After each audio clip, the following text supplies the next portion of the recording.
Hi, இந்த தளத்தின் உறவுகளுக்கு வணக்கம். நான் உங்கள் செந்தமிழ். தினம் ஒரு கதையில் இன்று நாம் பார்க்கவிருக்கும் கதை காய்கறி நண்பர்கள். சரி, வாங்க கதைக்குள்ள போகலாம்.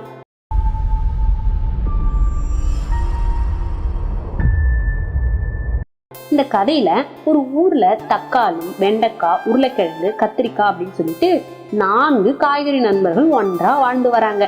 அதுல தக்காளி மிகவும் அழகா இருக்கும். அதோடைய கண்ணுங்கள் பலபலன்னு ஜொலிச்சிட்டு இருக்கும். அந்த தக்காளி மிகவும் பலசாலியாகவும் கூட இருந்தது.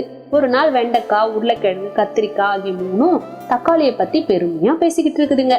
இத 2 எலிங்க கேட்டுட்டு இருக்குதுங்க.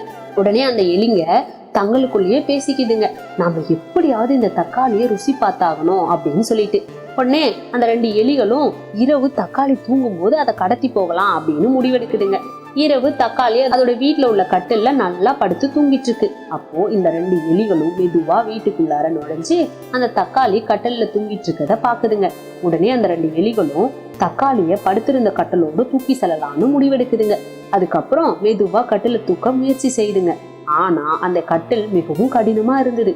இருந்தாலும் அந்த 2 எலிகளும் ரொம்ப கஷ்டப்பட்டு தக்காளிய கட்டிலோட தூக்கிக்கிட்டு போயிட்டு அவங்களோட வீட்டுல வச்சிருதுங்க.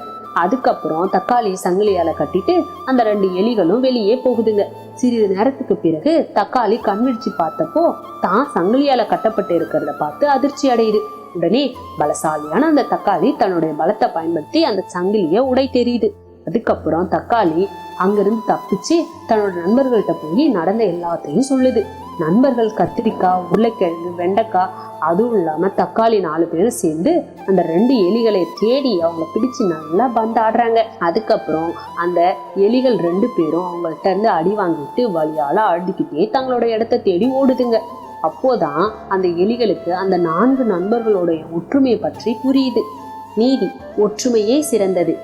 சரி, இந்த கதை பிடிச்சதுன்னா லைக் பண்ணுங்க, ஷேர் பண்ணுங்க. கதை குறித்த உங்களுடைய கருத்துக்களை பின்னோட்டங்கள்ல பதிவிடுங்க. நாளை வேறொரு கதையுடன் சந்திப்போம். அதுவரை விடைபெறுவது உங்கள் செந்தமிழ். நன்றி.